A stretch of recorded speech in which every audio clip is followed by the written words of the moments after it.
Paz do Senhor Jesus, amém?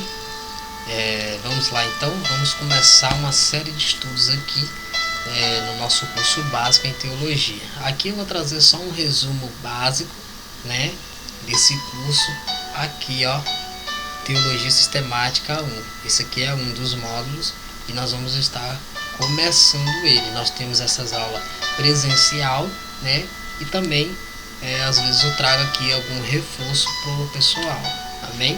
Ao qual esse tema, esse módulo, ele vai falar sobre a Bíblia. Então nós vamos entender um pouquinho sobre a Bíblia, tá bom? Vale lembrar que aqueles que queiram adquirir o livro, é só entrar em contato conosco, que nós estamos aqui disponibilizando para os irmãos, tá bem? Então vamos lá. O que é a Bíblia? O puritano Thomas Watson disse acertadamente que as Escrituras são a biblioteca do Espírito Santo, né? De fato, os 66 livros inspirados por Deus, reunidos num só volume, formam uma biblioteca que, em computadores, notebooks, tablets e smartphone, e como asseverou Alexandre McLaren, quem tem o Espírito Santo no coração e as Escrituras na mão, tem tudo de que precisa, né? Então, ou seja, se nós temos a Bíblia em nossas mãos e o Espírito Santo no nosso coração, então nós temos tudo, porque nós vamos ter a biblioteca do Espírito Santo. Olha só que interessante. Por que ele pensa desta maneira? Porque a Bíblia ao todo, né, igual nós lemos, 66 livros a Bíblia tem. Então é uma biblioteca do Espírito Santo. Ele inspirou vários autores, cerca de 40 autores, né, em um tempo de 16 séculos aproximadamente, né, para construir esta formação da Bíblia, para que hoje nós pudéssemos adquirir esse conhecimento, para que hoje nós pudéssemos, né, apoiar nossa fé, conhecer as Escrituras Sagradas. Então é muito interessante. Então é a biblioteca do Espírito Santo. Tenha isso em seu coração. É por isso que o próprio Senhor afirma: a palavra está junto de ti, na tua boca e no teu coração, e também o terá consigo, e nele lerá todos os dias da sua vida. Tá vendo que interessante? Então o Senhor Jesus, em Romanos 10:8, em uma das cartas de Paulo, né, ele diz que a palavra estaria sempre em nossa boca e nosso coração. Ou seja, nós tendo a palavra do Senhor em nossos corações, ela sempre vai sair dos nossos lábios, porque aquele que tem a palavra do Senhor, não importa o momento da vida dele, de luta ou de bonança, ele sempre vai liberar uma palavra, ele sempre libera um versículo. E sabe qual é o interessante?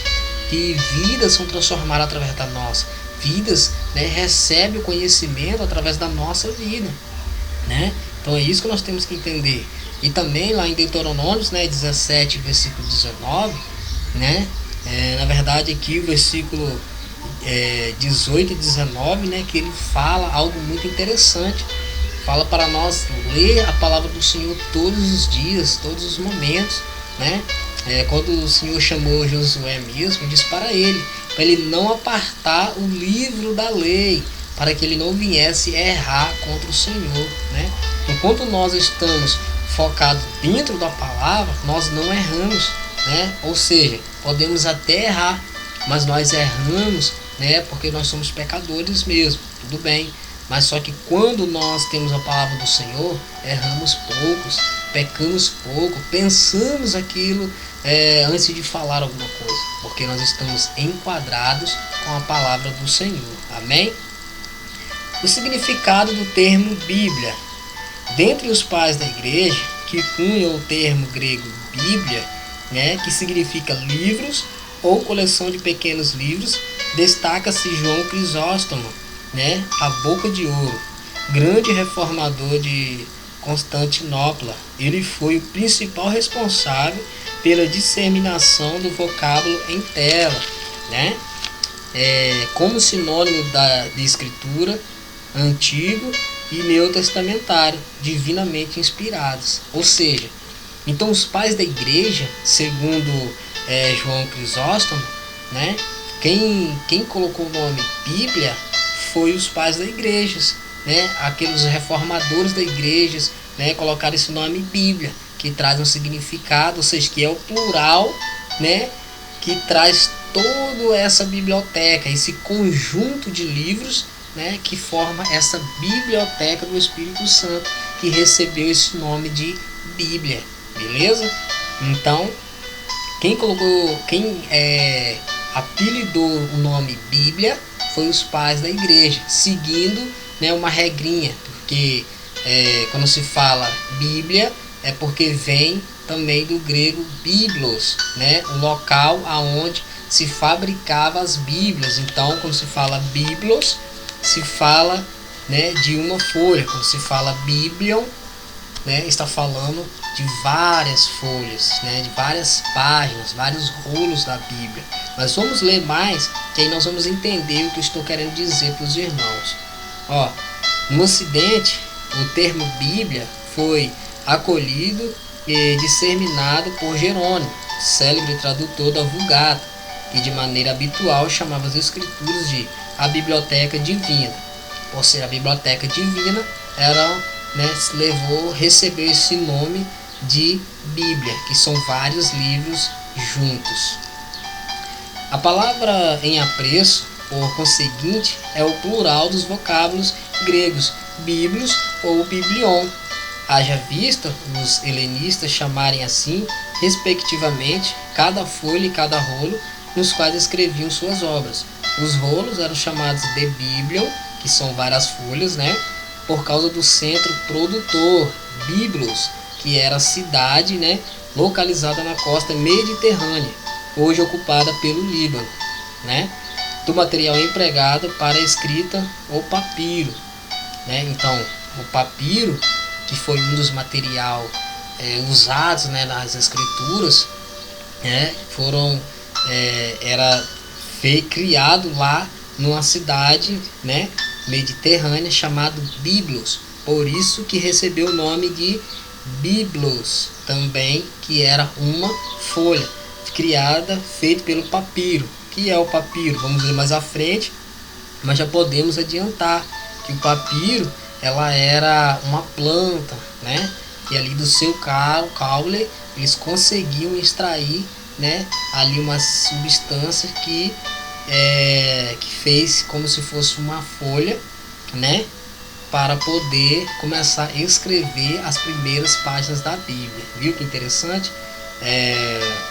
Então, era localizado numa cidade chamada Biblos. E Bíblia, né, já entendemos que é o plural de Biblos e Biblion. Biblos, que significa uma folha, e Biblion, que significa várias folhas. Beleza? Estão dando para entender? Vamos lá. Desde os pais João Crisóstomo e Jerônimos, os 66 livros constantes do Antigo e do Novo Testamento passaram a ser universalmente conhecidos como a Bíblia, na qual israelita ou israelenses, a partir de 1948, e cristãos baseiam a sua fé em parte ou no todo. Então, é através da Bíblia que nós, baseia a nossa fé. A nossa fé em Jesus Cristo se baseia na palavra de Deus. Quando nós adquirimos o conhecimento, quando nós adquirimos essa verdade, então agora nós conseguimos crer no Senhor Jesus. Nós cremos no céu, cremos no Deus vivo que reina para todo sempre. Por causa de quê? Por causa desta palavra que o Senhor deixou para nós. Os primeiros, grosso modo, reconhecem apenas o Antigo Testamento. Os últimos consideram tanto o primeiro quanto a segunda parte das Escrituras como a palavra de Deus, inspirada, inerrante e infalível. Ou seja, os israelitas, né, eles só criam, né, no Velho Testamento. Eles só acreditavam no Velho Testamento. Para eles, é só o Velho Testamento que é a palavra de Deus, né, que era dividido em 3 partes. Nós vamos ver mais na frente. Era dividido em 3 partes, que era o quê? Que era a lei, os profetas e os escritos, que era dividido, né, em 3 partes, em 24 livros, né? Mas isso nós vamos ver mais adiante, entendeu? Então eles criam só nessa primeira parte, não acreditavam no Novo Testamento. Eles não criam no Novo Testamento, mas nós sabemos que toda a palavra, o Novo e o Velho Testamento, é inspirada por Deus, é a palavra de Deus. Então não há outra palavra, não tem como errar. Temos que crer no Novo e no Velho, porque alguns podem até dizer sim que as coisas velhas já passaram, que o Velho Testamento não é para seguir algumas coisas dali. Ok, você pode até pensar desta maneira, mas a Bíblia, se o Velho Testamento não fizesse parte da Bíblia, então por que Deus ia permitir que ela estivesse aqui para nós conhecer a história? Por que ela ia estar aqui? Então, o Novo e o Velho é a palavra de Deus. Não tem como mudar, não tem como retirar, porque é a palavra de Deus. Amém? Vamos continuar. Por que a Bíblia é considerada uma biblioteca?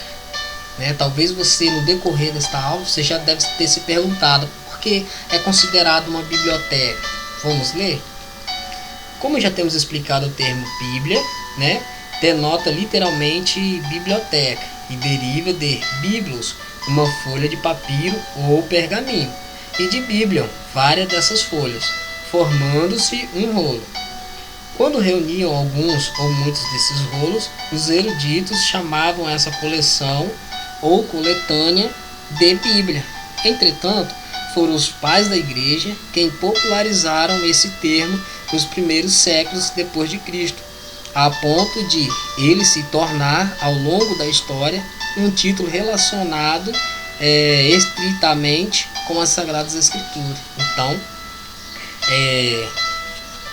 como nós já dissemos, Bíblia, ela é o plural, de biblos e biblion, fazendo aqui, se tornando então, se transformando então na Bíblia, que é o que? Por seu plural, traz um significado que é um conjunto de vários livros que se chama Bíblia, beleza?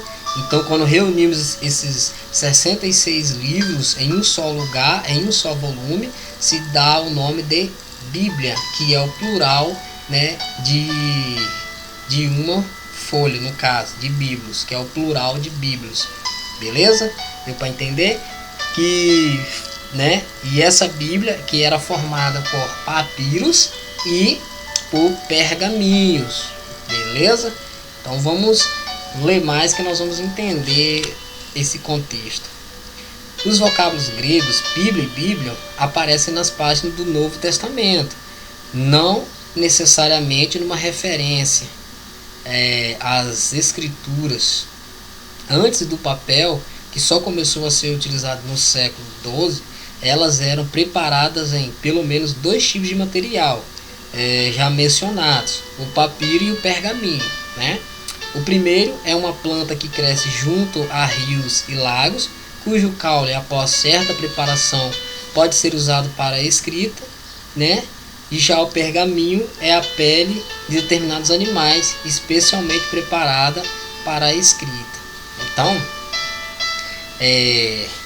percebemos aqui em algumas referências do Novo Testamento que você encontra algumas referências falando sobre biblos e biblion. O próprio Jesus, ele citava sobre ler o livro. Quando se falava o livro, às vezes estava falando de biblos, que está falando de uma folha. Às vezes falava usar biblion, ler os livros, os pergaminhos, entendeu? E aqui explica acerca do papiro, que era uma planta e tal, que fazia aquela preparação para que pudesse fazer a escrita, ficar igual o papel para se fazer a escrita. E também o pergaminho, que era de pele de animais, e muito usado era o carneiro, a pele de carneiros, que ali era preparado, tinha uma preparação especial para poder virar esse pergaminhos, para virar esse rolo, para que os pais da igreja viessem escrever a poderosa palavra de Deus. esse Pergaminhos, ele era localizado, ele recebeu esse nome de Pergaminhos por causa da sua localização, que foi em Pérgamos, né?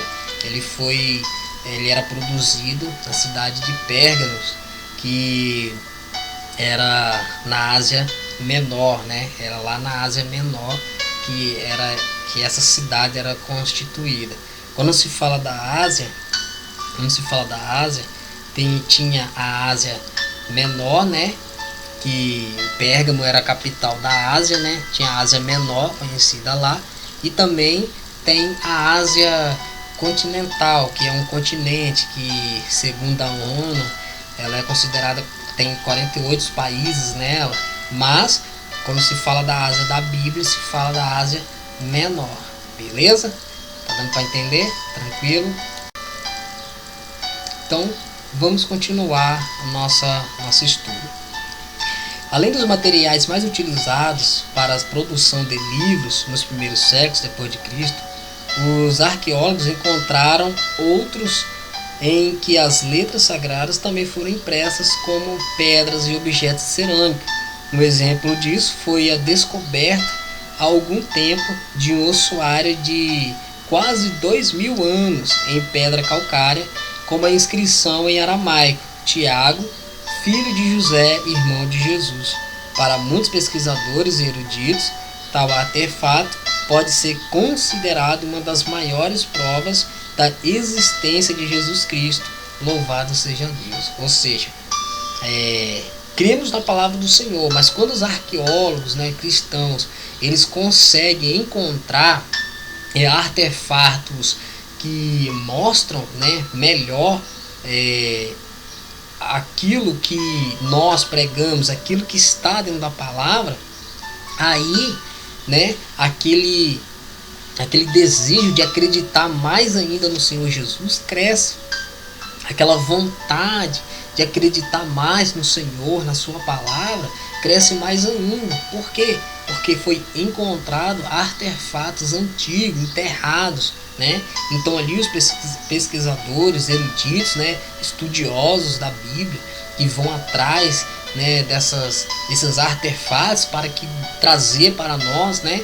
Então louvado seja o nome do Senhor Jesus, porque são evidências que de fato Jesus andou na terra como um homem de carne e osso, passou pelas mesmas provações que nós, né? Mas ele venceu e deixou claro para nós que é possível, né, ser homem de carne e vencer todas as provações desta vida. Amém, meus irmãos? Vamos continuar. Escrita em um período de 16 séculos por cerca de 40 autores, a palavra de Deus, a Santa Biblioteca, como já temos dito, é formada por duas partes, o Antigo e o Novo Testamento. Ressalte-se que ele tem recebido vários títulos além da Bíblia ao longo dos séculos, né? Então, a Bíblia ela foi escrita há cerca de 16 séculos, né? Cerca de 40 autores, né? Então, o Senhor Jesus ele usou, né, cerca de 40 pessoas para poder escrever a poderosa palavra do Senhor. E além de escrever, teve aqueles que releram a palavra para pegar a palavra correta para deixar para nós, né? E nós temos essa palavra para nós aprender acerca de Jesus. Além disso, na Bíblia ela recebeu vários nomes no decorrer da história. Percebemos aqui que no livro de Mateus, no capítulo 21 e o versículo 42, pega a caneta e o papel agora, hein? No livro de Mateus, capítulo 21 e o versículo 42, né, o salmista, ou melhor dizendo, o Senhor Jesus chama a Bíblia de as Escrituras. Em Isaías 34:16, ele chama a Bíblia de livro do Senhor. Viu que interessante? Também, em Marcos 7:13 e em Hebreus 4:12, ele chama a Bíblia de a palavra de Deus. Em Romanos 3, versículo 2, é chamado de o oráculo de Deus. Olha só que interessante.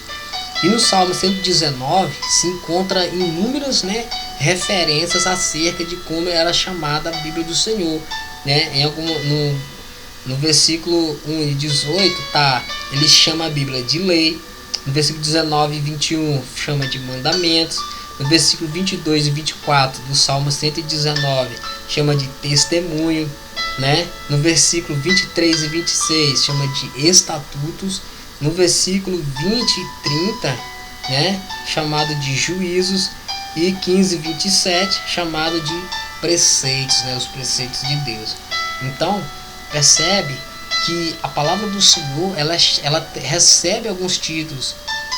Esses são, né, a palavra de Deus, chamada de lei, juízos, os preceitos, as sagradas escrituras. Então, em um todo, juntando tudo, se transforma em a palavra de Deus, se transforma na biblioteca de Deus. Viu que legal? Que interessante você estudar a palavra do Senhor, né? É muito bom você estudar, porque você adquire o conhecimento do Senhor. Mas vem comigo, o Antigo Testamento. Vamos falar um pouquinho do Antigo Testamento. É isso mesmo. Escrita em hebraico, né? A Bíblia judaica contém apenas o Antigo Testamento, que se divide em 3 seções, como eu comentei lá atrás, né? A lei, os profetas e os escritos. Seu conteúdo, no entanto, é exatamente o mesmo dos 39 livros antigo-testamentários de nossas Bíblias em português, inglês, espanhol e francês. A diferença entre os livros sagrados, judaico e protestante, restringe-se à forma, né? No primeiro, fez-se um agrupamento em apenas 24 livros, conforme as 3 seções mencionadas, conhecidas respectivamente em hebraico como Torá, Nevim e Ketuvim. Estas foram citadas pelo Senhor Jesus em Lucas 24, 44. Ou seja, a Bíblia hebraica, no hebraico, o Velho Testamento, né, que é conhecida como a Bíblia judaica, né, na verdade, né, ela é dividida em 3 seções, né, só em 3 seções, que seria lei, os profetas e os escritos, que no hebraico é Torá, Nevim e Ketuvim. Essa citação foi citada também por Jesus. A diferença da nossa Bíblia com a Bíblia judaica, a diferença é só o formato. Ou seja, os reformadores da palavra dividiram este Velho Testamento em 4 seções, né? Em 4 seções. Porque nas 3 seções que era dividida, né, na verdade dividida a Bíblia judaica, era dividida em 24 livros, né, seguindo essas 3 seções. Já nós não, né, já na Bíblia protestante, né, melhor dizendo, a Bíblia reformada, são 39 livros, né? 39 livros divididos em 4 seções, entendeu? Então, mas a diferença só é essa, mas é a mesma palavra, né? É igual a forma como chamamos Deus, né? Jeová, no inglês Lord. Então só muda a forma de expressão, mas no final é a mesma coisa, entendeu? Mistério. Então eles eram divididos em 3 seções, contendo 24 livros. A Bíblia Reformada são 4 seções, né, dividido entre 39 livros. Beleza? Vamos lá mais adiante para nós tentar entender. A lei ou Torá, conhecida também como Pentateuco, né? E os profetas foram escritos antes do exílio na Babilônia, que começou em 605 a.C. Já os escritos foram restringidos depois desse período, que perdurou até 538 a.C., quando o rei Ciro da Pérsia promulgou um decreto de libertação, uma obra indispensável para uma melhor compreensão do Antigo Testamento, seus 24 livros, conforme a agrupação feita pelos eruditos hebreus.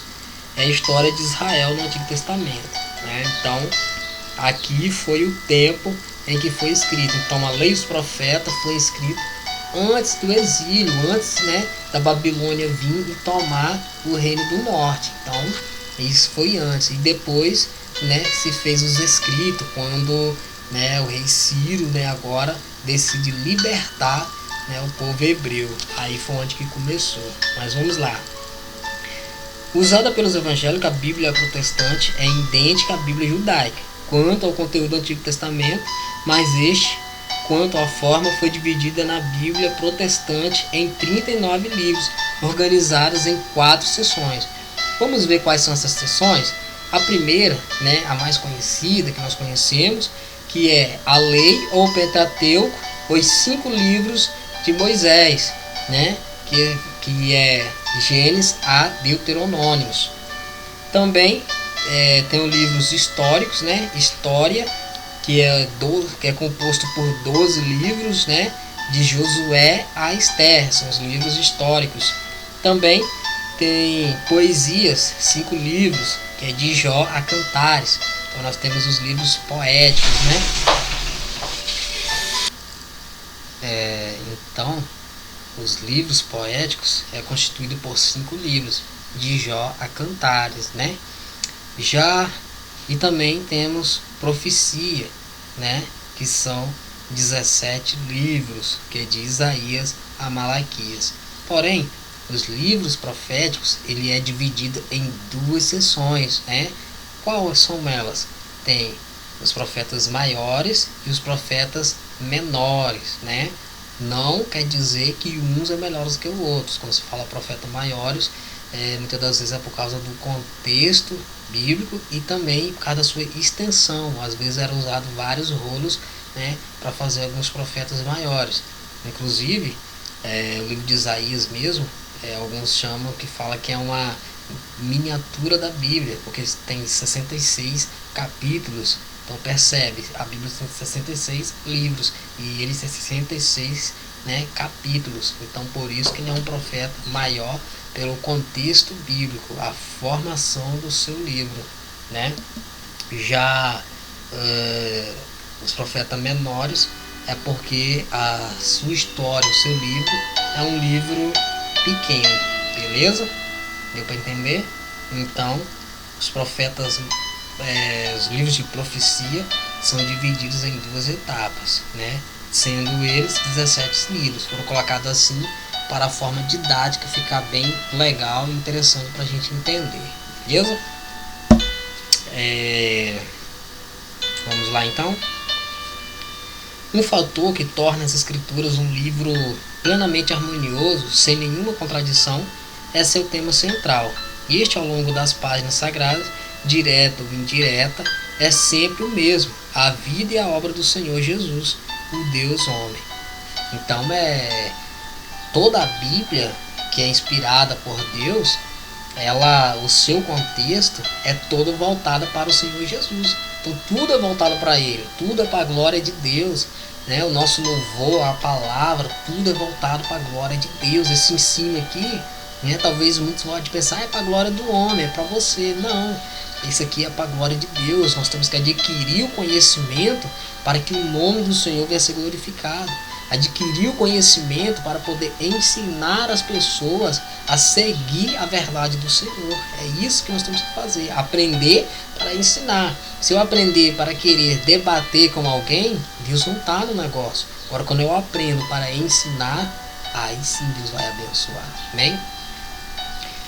No Antigo Testamento há várias profecias messiânicas mencionadas antecipadamente, palavras e obras de Cristo, de Deus, que tem passagem, tem referências, né, em Deuteronômios 18, do 15 ao 18. Você pode anotar aí, você pode procurar. Não vamos procurar aqui para a gente ganhar tempo, mas Deuteronômio 18, versículo 15 ao 18, está no livro de Jó, capítulo 19, versículo 25, livro de Salmo, né, 22, versículo 1 e versículo 16, Isaías, né, que é o profeta messiânico, tem várias profecias acerca de Jesus e muitas outras, as quais se cumprem nas páginas do Novo Testamento.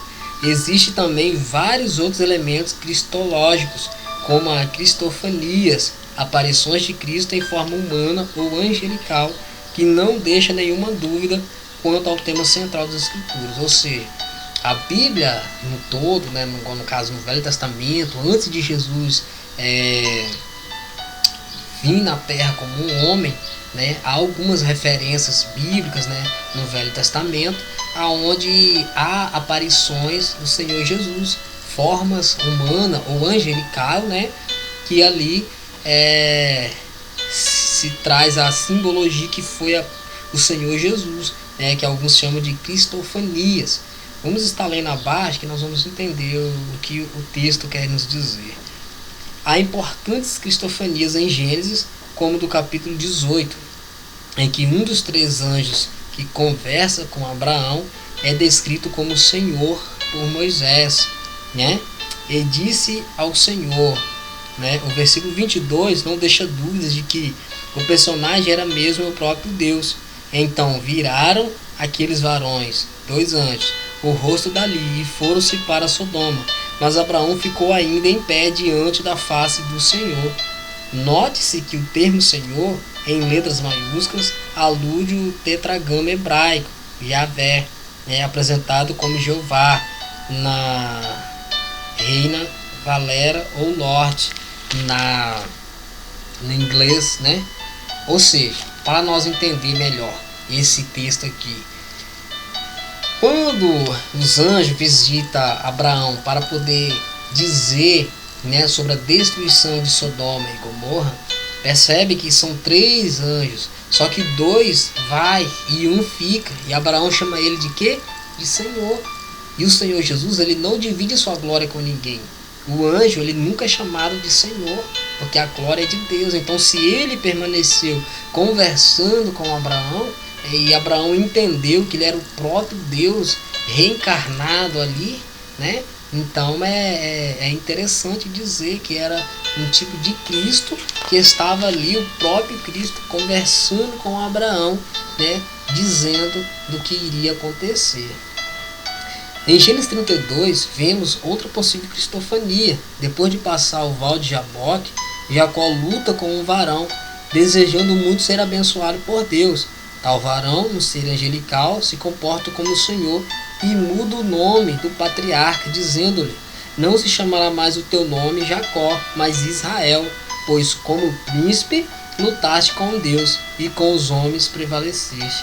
Após essa maravilhosa experiência do patriarca Jacó, a palavra do Senhor assevera, e chamou Jacó o nome daquele lugar Peniel, porque dizia: tenho visto a Deus face a face, e a minha alma foi salva. Ou seja, né, ele agora vê aquele homem lá, ele percebe que era o próprio Deus, ele lutou com aquele homem querendo ser abençoado, né? E o anjo do Senhor percebe que era tanto Deus, que ele disse assim: como príncipe lutaste com Deus. Percebe agora a dimensão do Cristo reencarnado, que estava ali visitando a vida de Jacó, visitando a vida dele.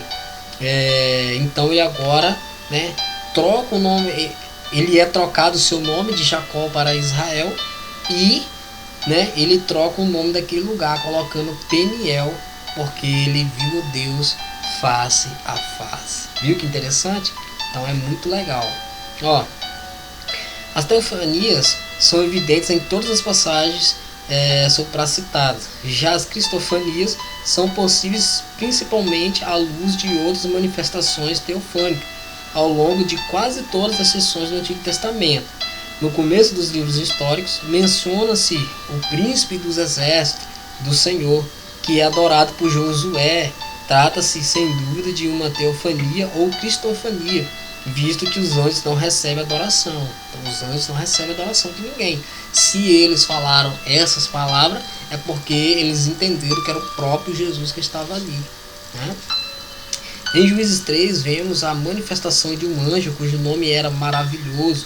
Note-se que em Isaías 9:6, o Senhor Jesus, de modo profético, é chamado de Maravilhoso Conselheiro, né? Na seção profética do Antigo Testamento, deparamos com o 4º homem da fornalha de Nabucodonosor, outra possível manifestação cristofânica, segundo os eruditos. Então, segundo os estudiosos da palavra, era o próprio Jesus que estava ali com Sadraque, Mesaque e Abednego. Por quê? Como que aquele varão ia aparecer ali do nada, né? Então o quarto homem aparece para poder livrar Sadraque, Mesaque e Abednego da fornalha de fogo. Tudo isso porque eles foram fiel. Tudo isso porque eles eram fiel ao nosso Deus. Lembra? Seja fiel a Deus, você verás a glória do Senhor. Amém? Além das cristofanias, Jesus é apresentado, no Antigo Testamento por meio de figuras, tipos e símbolos, como o carneiro substituto, que morreu no lugar de Isaac, tipificando Jesus. Então, também ali existiam alguns símbolos, tipológicos, simbolizando também o Senhor Jesus, igual aqui na primeira referência, em Gênesis 22, que fala sobre quando Abraão leva Isaac para ser sacrificado, e de repente o cordeiro é sacrificado no lugar de Isaac, simplificando Jesus, se entregando ao matadouro em prol da nossa vida, A vida de José, o mais perfeito tipo humano de Cristo, José, que foi levado para o Egito, foi vendido pelos seus irmãos, igual Jesus foi vendido pelos seus irmãos, por Judas, pelo povo de Israel, que não o aceitava, foi entregue ali, mas ele, foi fiel até o fim, aí foi elevado aos céus, ou seja, sentou no trono, virou governador de todo o Egito. O cordeiro pascual, de Êxodo 12, e o cordeiro mudo, Isaías 53, tipo de símbolo de Cristo, respectivamente. A rocha ferida, segundo Paulo e Pedro, um tipo de Cristo, também, e o tabernáculo, cuja aplicação cristológica é descrita detalhadamente em toda a epístola aos Hebreus, ou seja, então são vários tipos e símbolos, do Senhor Jesus, no tabernáculo. Nossa, se nós for falar tudo, nós vamos ficar aqui a vida toda falando. Então, muito detalhes na palavra do Senhor. Então, se você, eu já te dou a dica, se você querer adquirir o livro, Teologia Sistemática 1, você vai ver que dentro deste conteúdo, há um conteúdo amplo, dinâmico, um conteúdo didático muito poderoso, para que o seu conhecimento possa crescer mais. Não dá para nós seguir todas as referências, mas quando você adquirir esse livro, tanto comigo ou com outra pessoa aí próxima a você, tudo bem, não dá nada. O negócio é você adquirir e você ver que a palavra de Deus é muito poderosa. Vem conosco.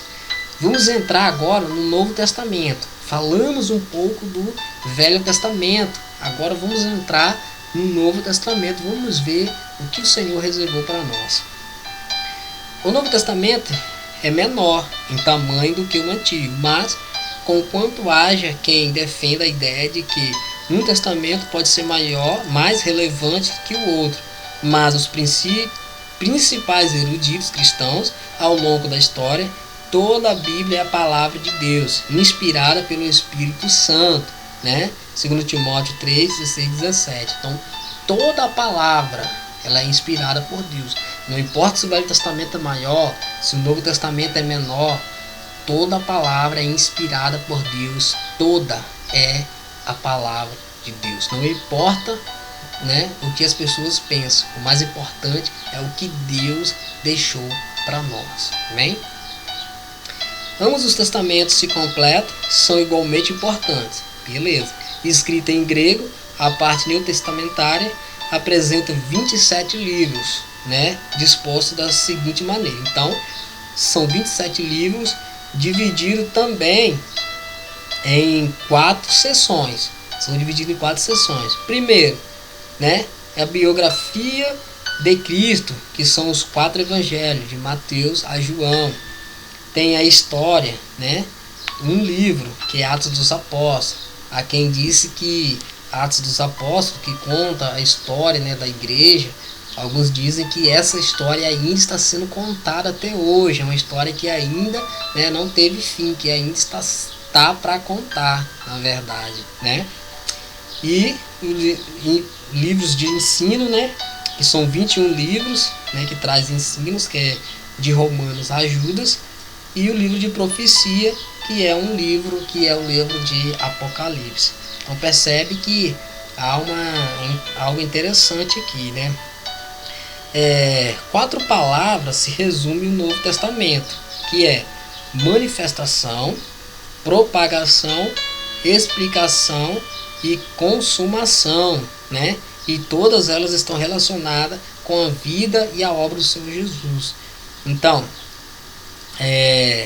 nos evangelhos está a manifestação de Jesus, na propagação, né, está falando sobre a história, né, e a explicação é as epístolas, e a consumação que é a profecia, que é Apocalipse, entendeu? Mistério. Então é algo assim muito amplo, e também percebe que o Novo Testamento começa falando de Jesus e termina falando de Jesus, né? Então ela é muito amplo essa palavra, porque se você for ler Mateus 1, capítulo 1 e versículo 1, vai falar, né, começando de Jesus, e se você ler Apocalipse 22, 21, também vai estar terminando falando do nosso Senhor Jesus. Então é muito interessante. A perfeita harmonia com o Antigo Testamento, que pode ser definido em uma única palavra, preparação para a chegada do Messias. O Novo trata da manifestação do Verbo de Deus. Então, o Velho Testamento, percebemos que é a preparação, né, para a vinda de Jesus. Ou seja, o Velho Testamento foi pregado sobre a preparação, preparar o coração do homem, preparar a humanidade para a chegada do Messias. E no Novo Testamento há essa manifestação poderosa do Senhor Jesus. Nos evangelhos da propagação, a mensagem da salvação em Jesus Cristo, em Atos dos Apóstolos, da explicação de sua doutrina, e nas epístolas, e da consumação de todas as coisas atinentes a eles em Apocalipse. Então percebemos algo muito poderoso.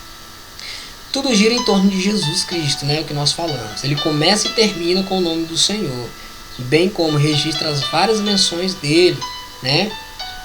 Inclusive a sua ênfase de que nada da lei passaria até que tudo fosse cumprido. Então, nada passa, ou seja, passa céus e a terra, mas as minhas palavras não passará. O Senhor Jesus ele disse. Então, é assim. Haja vista ser Jesus Cristo a palavra viva, que está em Apocalipse 19:13. E a Bíblia Sagrada, a escrita, não há como dimensionar a riqueza cristológica encontrada nas páginas neotestamentárias, a começar pelos evangelhos. Estes apresentam muitos detalhes da vida e da obra de Jesus Cristo, como sua realeza, sua natureza sacrificial, sua perfeita humanidade e, sobretudo, sua divindade. Então é só lendo para você ver a dimensão desse poder do Senhor Jesus, né? A sua humanidade, né? A sua natureza sacrificial, né? O seu sacrifício na cruz, e a sua humanidade ao andar no meio do povo, a alimentar o povo, a curar, né, os enfermos. Então é muito maravilhoso. O livro de Atos dos Apóstolos, que estabelece um elo entre os evangelhos e as epístolas, dá ênfase ao fato de que a mensagem de Jesus Cristo foi propagada no poder do Espírito Santo. Já as epístolas pormenorizam a sua doutrina, apresentando registro de homens santos de Deus, né, como Paulo, Pedro, Tiago e João. Em Apocalipse encontramos, entre outras revelações, a consumação de todas as verdades proferidas por Jesus no conhecido sermão profético, descritos a miúde nos evangelhos sinóticos. Ou seja, né, então nós vemos Jesus, ele ali no meio das pessoas ensinando, no meio das pessoas pregando, né? Se vê depois que Jesus subiu ao céu, ainda continuou nas epístolas, né, de Paulo, as cartas de Paulo, entre outras ali, né? A sua doutrina continuou até os dias de hoje, né, sendo pregado para que as pessoas viessem conhecer a verdade e seguir essa verdade. O segredo é esse, não é só conhecer, é você praticar, guardar no seu coração e exercer essa fé. Apocalipse contém a última mensagem de Jesus à igreja, uma mensagem referente à sua volta. Daí dizer-se que nos evangelhos somos levados a crer em Cristo, nas epístolas somos levados a amá-lo e no Apocalipse somos levados a esperá-lo, né? Então é assim que a palavra do Senhor nos ensina, né, a crer em Jesus Cristo. A palavra do Senhor nos ensina a amar o Senhor Jesus e também nos ensina a esperar com paciência. Amém? Vamos ler mais um pouco. Vamos falar um pouco sobre as particularidades da Bíblia, né? Percebemos que a Bíblia ela foi o primeiro livro impresso, né, em 1455, né, por Gutenberg, né? Essa impressão revolucionou, né, a indústria gráfica do século XV, né? A Bíblia também ela continha 1282 páginas e cada uma dessas tinha 42 linhas. A divisão de capítulos das Escrituras foi realizada em 1250, né, depois de Cristo, e de versículo entre 1045 a 1051. Os primeiros exemplares das Escrituras, divididos em capítulos e versículos, foi publicado em 1555. Imaginemos como seria hoje a Bíblia sem divisões. Pensa, você com a Bíblia e ela não tivesse divisão de capítulos, versículos, como será quando você fosse procurar algum versículo, quando você fosse ler uma Bíblia, quando tivesse todos reunidos e ali alguém te pedisse uma palavra e você fosse procurar, como que você iria achar se não tivesse essa divisão, né? Então seria ruim. De modo completo, a nossa Bíblia pode ser lida em 70 horas e 40 minutos, né?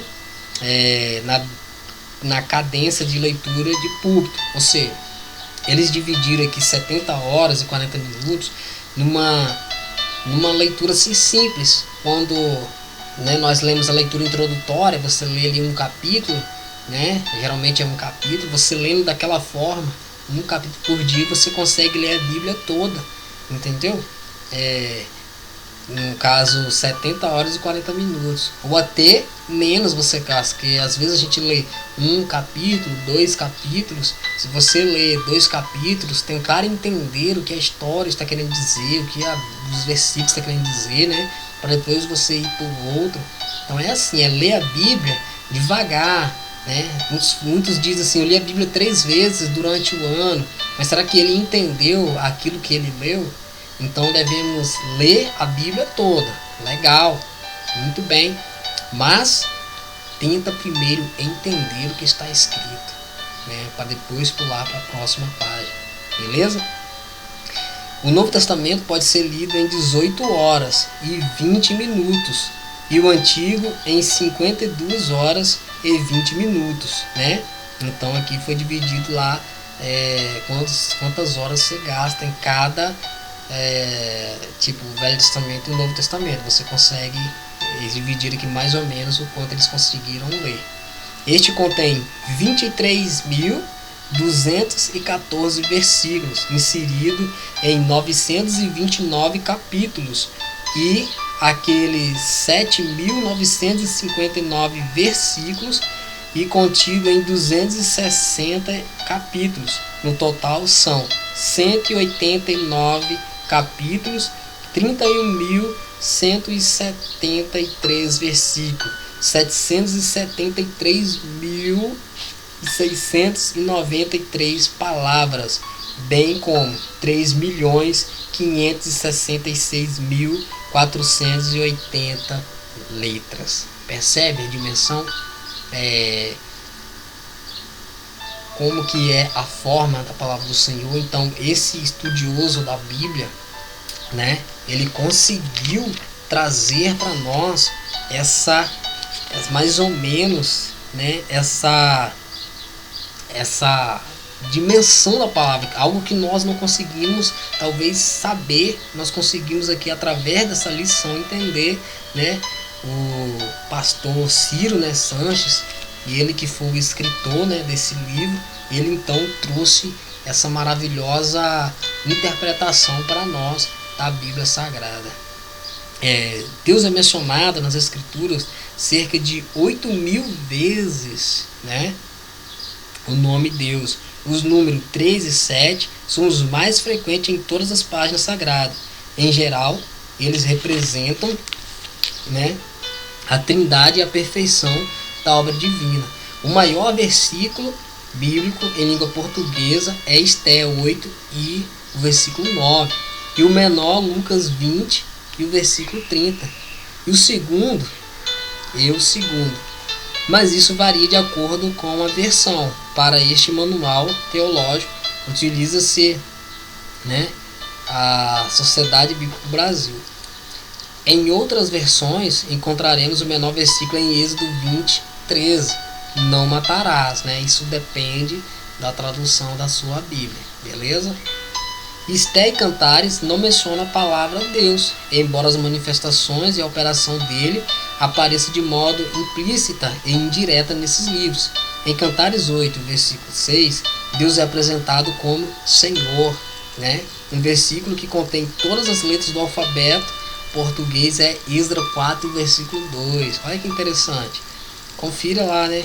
O livro de Isaías é, por assim dizer, uma miniatura da Bíblia, como seus 66 capítulos, a primeira seção de 39 capítulos e a segunda 27. O nome do profeta se assemelha ao de Jesus, né? Significando salvação. E o texto de Isaías 66, 22 termina mencionando o novo céu e a nova terra, assim como o Novo Testamento, Apocalipse 21, 22. Então, percebemos que algo interessante, né, no livro de Isaías, como eu já disse, né, é uma miniatura da Bíblia. Há indicações gloriosas do selo da inspiração divina das Escrituras nos Salmos, mesmo em língua portuguesa. Por exemplo, o menor e o maior capítulo da Bíblia são, respectivamente, o Salmo 117, que é o menor, e 119, que é o maior capítulo dos Salmos. Este em hebraico tem 22 seções, contendo cada um 8 versículos. E o número 22 corresponde à quantidade de letras do alfabeto hebraico. Cada uma das seções desse salmão, né, que verdadeiramente alimenta a alma dos salmos, inicia com uma letra do alfabeto hebraico, e cada versículo com uma letra respectivamente seção. Seria tudo isso obra do acaso? É uma pergunta. Claro que não. Deus, ele sabe, né, a forma dele agir. O capítulo que está no meio da escritura é Salmo 118. Há 594 capítulos antes deste salmo e o mesmo número depois dele. Então é o meio da Bíblia. Percebe a dimensão que Deus fez? Perfazendo 1.188 capítulos. Curiosamente, o versículo que está no centro da Bíblia é exatamente Salmo 118:8, que diz: é melhor confiar no Senhor do que confiar no homem. Então é melhor confiar no Senhor do que confiar no homem. Amém? Então eu espero que os irmãos estejam entendendo, né, a poderosa palavra do Senhor, né, que nós venhamos, né, juntos entender. Vamos para o próximo ponto, a autoria da Bíblia. Eu vou estar só dando uma resumida aqui, tá, irmãos? A Bíblia Sagrada é um livro de dupla autoria, né, conquanto a parte divina, indubitavelmente, seja mais importante.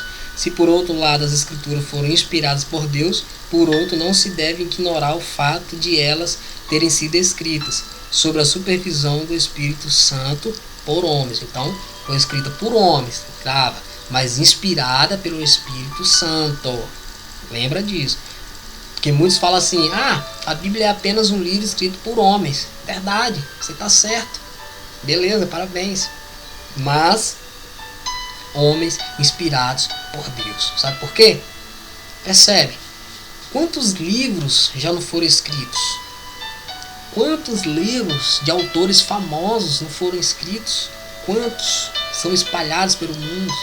Livros famosos vêm, fazem maior sucesso, só que some da história. Ninguém mais se ouve falar naquele livro.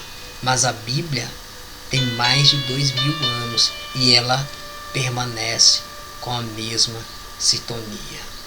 Vários livros aparecem e somem. A Bíblia veio há mais de 2000 anos e permaneceu até hoje. E irá permanecer para sempre. Porque ela é a palavra de Deus, inspirada pelo Espírito Santo. Então não importa. Você pode ler vários livros. Você pode ir na Bienal literária, que vai ter vários livros lá de autores famosos. Mas esses livros aparecem e somem. A Bíblia não. A Bíblia talvez, a capa pode ser de um jeito, a capa de outro, não importa, mas é a palavra de Deus. O que muda é a capa, mas o conteúdo é o mesmo. Amém? Glória a Deus. É por esse motivo que ao lermos as Sagradas Escrituras ouvimos Deus falar conosco de maneira única e singular pelos lábios dos santos profetas e apóstolos.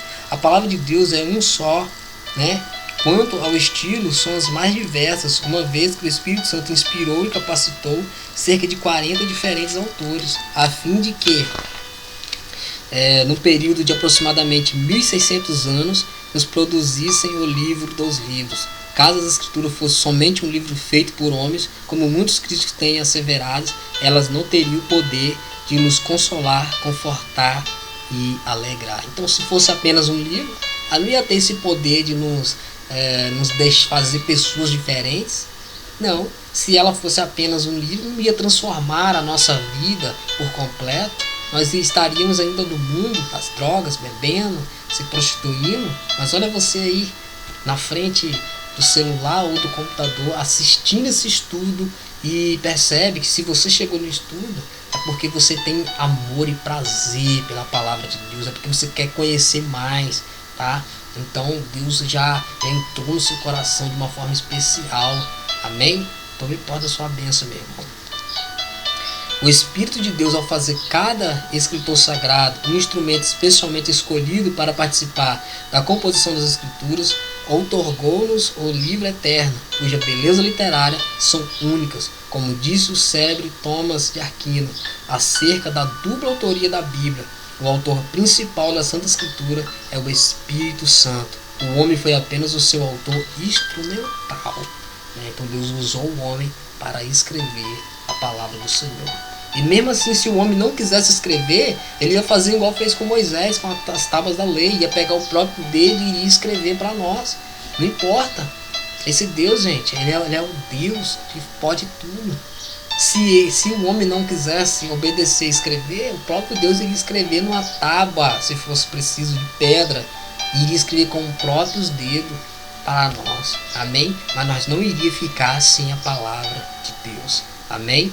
Vem comigo, irmãos. Estamos terminando. Vamos até o final, hein? Estamos terminando. A Bíblia como literatura. Perguntaram a Thomas Browne o que é a Bíblia. Ele respondeu com muita propriedade: a palavra de Deus, né? Pois é o que creio serem as sagradas escrituras.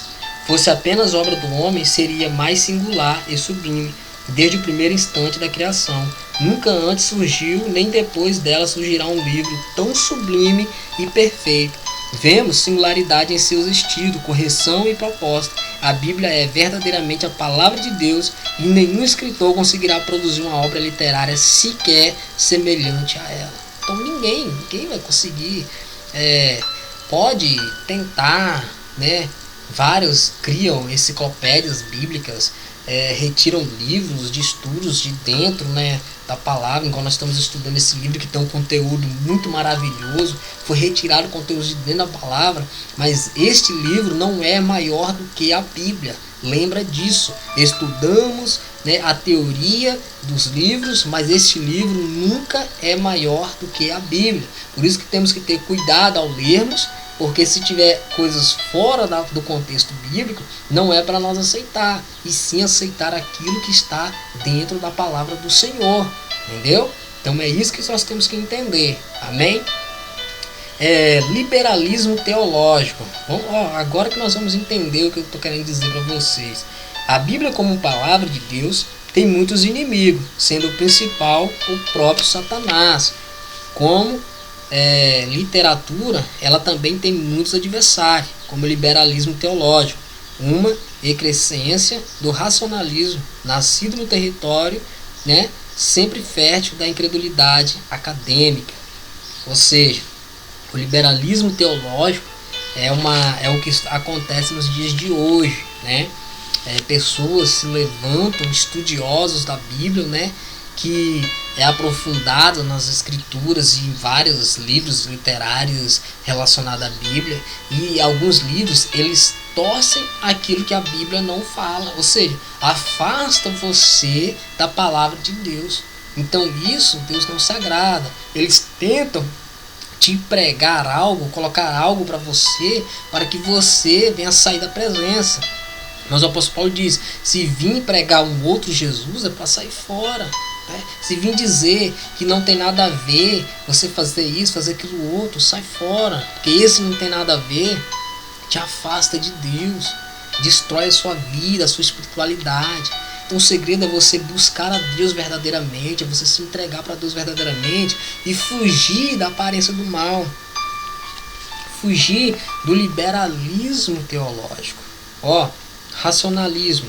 O racionalismo tem sido definido pelos eruditos como um método pelo qual se toma a razão como árbitro principal, como o padrão supremo de todas as atividades humanas, quer as físicas, quer as metafísicas. Ou seja, o racionalismo ele tem a ver mais com a razão. Tipo assim, eles acham que a razão é maior do que a espiritualidade, ou seja, é aquilo que está diante dos olhos, né? Se eles olham para algo e falam, não, isso aqui é assim, então é assim, ou seja, não consegue acreditar que Deus, as mesmas manifestações que Deus fez no passado, Ele faz nos dias de hoje, e as mesmas manifestações que o Senhor, né, fez, né, a mesma doutrina do passado, eles falam que acabou, mas não, continua, né? Tem os conservadores, né, da palavra de Deus. Os conservadores é aqueles que ainda guardam, aqueles que ainda zelam pela palavra, né? Racionalismo teológico. Certos teólogos da atualidade, ao fazerem do racionalismo a sua pedra de toque, passaram a defender a ideia de que a razão tem sempre a palavra final quanto aos dilemas morais e espirituais dos seres humanos, herdeiros da filosofia iluminista. Os teólogos liberais opõem-se ao sola scriptura, defendido por reformadores como Lutero, né, e Calvino. Ou seja, então existe esse liberalismo ou racionalismo teológico, né, não aceitam, né, a verdade. Eles não aceitam quando você prega a verdade para eles, né? Eles abandonam a fé. Nisso se tem a neo-ortodoxia, né, e a ortodoxia, entendeu? Talvez eu falei um pouco meio errado, os irmãos me corrigem aí, tá? Nós vamos ler aqui para a gente tentar entender. Se eu falar um pouquinho errado, os irmãos me perdoam. Pode comentar aí na descrição que depois a gente vai acertando. Na Europa, principalmente na Alemanha, houve uma grande reação contra o liberalismo teológico, e ali surgiu a neo-ortodoxia, escola formada por teólogos que defende uma inspiração parcial da Bíblia, como Karl Barth. Os neo-ortodoxos dizem que as escrituras se tornam a palavra de Deus quando lidas por quem de fato tem um encontro pessoal experimental com o Senhor. O grande problema desse posicionamento é que ele abre espaço para inúmeras especulações, muitas delas prejudiciais à fé cristã. Ou seja, o que ele estava querendo dizer é que nem todo mundo poderia ler a Bíblia, que somente pessoas que tinham um verdadeiro encontro com Deus. Nesse meio tempo, é só os estudiosos, tipo padres, né, bispos, essas pessoas que poderiam ler. Então o resto dos membros não poderiam, mas as coisas mudaram, né? Por isso que temos a ortodoxia, porque é o certo, né? É aquilo que até a igreja católica hoje, nos dias atuais, né, estão fazendo, né? Que tem ainda esses estudos, e nós também que temos esses estudos para que, né, venhamos, né, seguir a verdadeira palavra de Deus, porque todos nós temos esse acesso. Quer ver? Vamos ler aqui, ortodoxia. A resposta adequada neo-ortodoxia, ao liberalismo teológico e a qualquer outro movimento contrário à inspiração divina das Escrituras, em sua plenitude é a ortodoxia. Ela afirma, sem tergiversar, que a Bíblia é a palavra de Deus, considerando incabível qualquer relativação quanto à origem divina das Escrituras e suas inspirações plenárias, né? O Deus da palavra é soberano e a palavra de Deus tem autoridade. Por isso, os cristãos que se prezam não obedecem os pressupostos de Barth e Brunner, e sim aos de Bonhoeffer e Brouwer, que colocaram a Bíblia no lugar mais alto do pódio como a nossa suprema e inquestionável regra de fé, de prática e de viver. Ou seja, você não pode deixar que entre em seu coração uma doutrina que não é de Deus, fazendo que você venha se afastar de Deus, fazendo que você venha abandonar a fé cristã.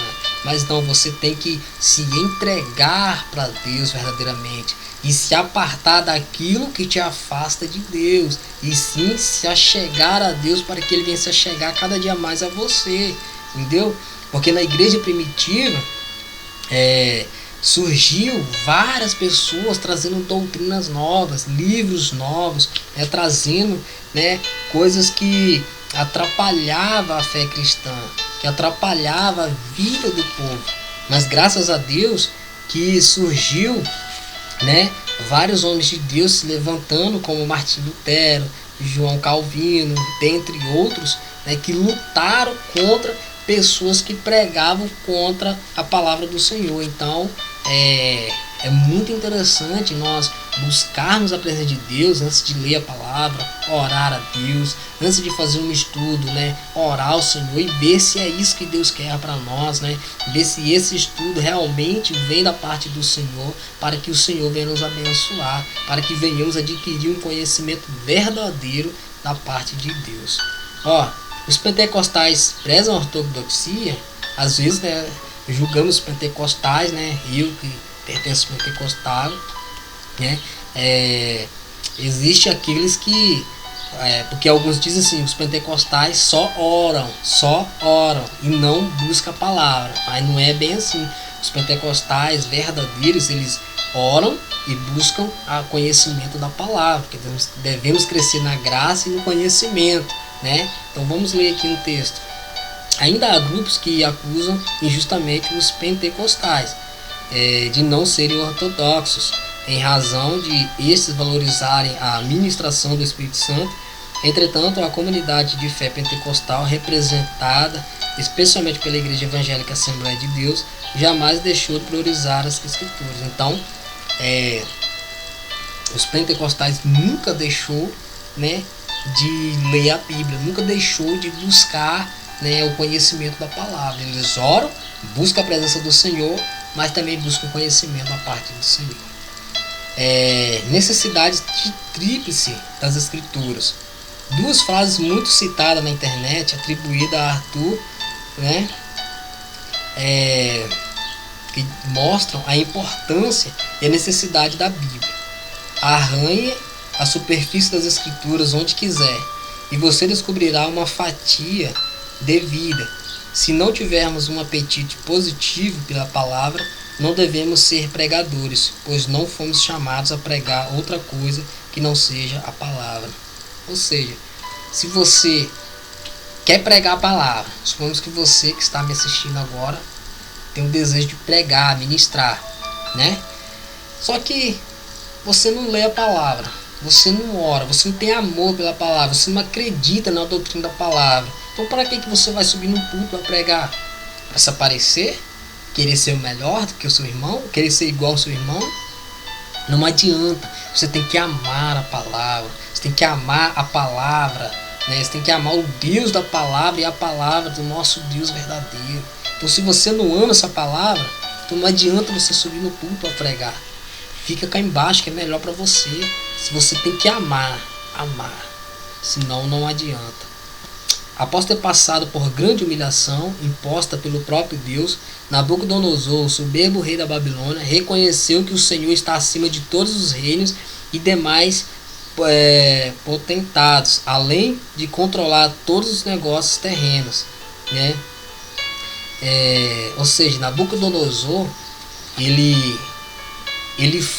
reconheceu que Deus é maior do que ele, porque ele era o maior rei. A Babilônia foi o maior reino, né, babilônico, que destruiu todas as terras, que levou Judá cativo, né? Ele possuiu o reino do norte e demais reinos, né?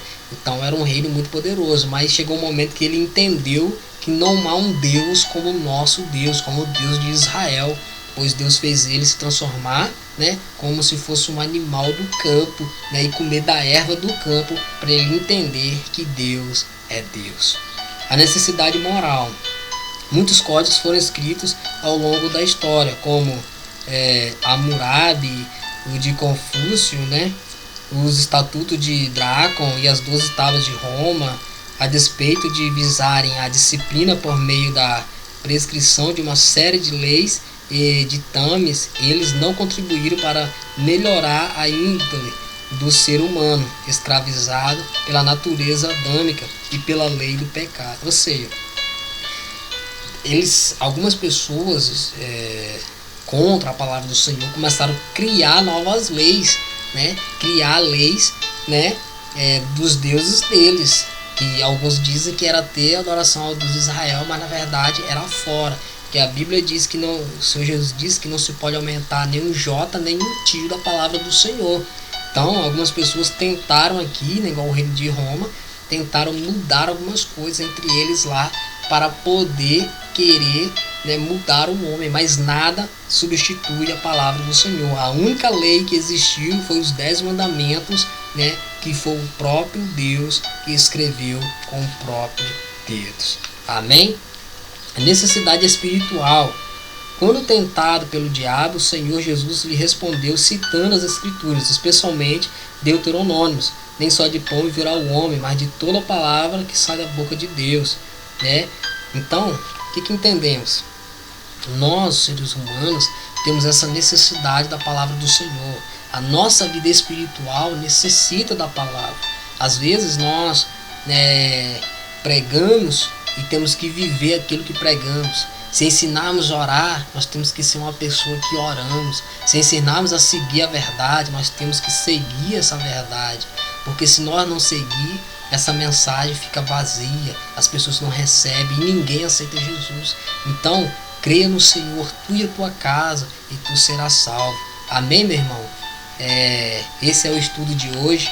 Eu dei uma resumida aqui, né? O conteúdo é bem extenso, né? Mas eu dei uma resumida aqui para os irmãos, para que cada um venha se aprofundar na palavra do Senhor, para que todos venham adquirir esse conhecimento. Mas antes de adquirir esse conhecimento, ore a Deus, busque a Deus, e Deus assim abençoará cada um dos irmãos. Amém? A próxima lição 2, nós vamos falar do cânon da Bíblia, né? Será esta lição aqui. Não sei se os irmãos estão conseguindo ver direitinho. Será essa lição. Então eu espero vocês no nosso próximo encontro. Que o Senhor assim possa abençoar a vida de cada um, né? Você que chegou até aqui, tá? Não precisa se inscrever se você não quiser.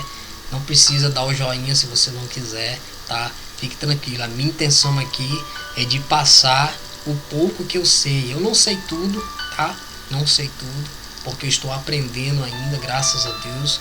E assim eu quero passar o pouco que eu sei para que você também possa adquirir o conhecimento, para que esse desejo de conhecer a palavra possa estar em seu coração.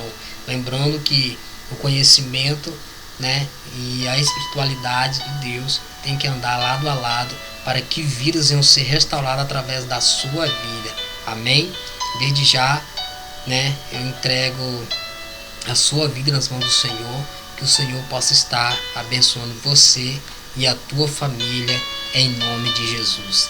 A paz do Senhor Jesus e a paz do Senhor Jesus.